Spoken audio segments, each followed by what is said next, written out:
Doctor Saadat হিসেবে vote চাওয়া এক জিনিস, মেয়র হিসেবে ভোট চাওয়া আরেক জিনিস।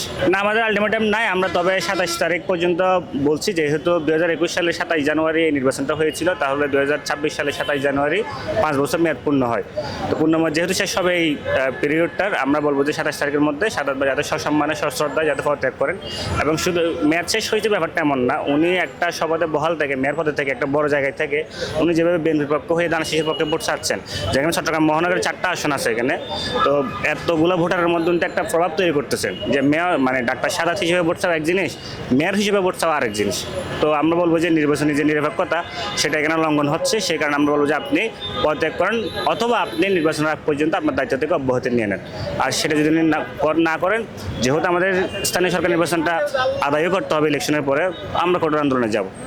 মানে 27 তারিখ পর্যন্ত আলটিমেটাম আছে, 27 তারিখের পরে যে কোনো কর্মসূচি গৃহীত হতে পারে। হ্যাঁ, ইয়েস, যে কোনো কর্মসূচি আমরা দিব।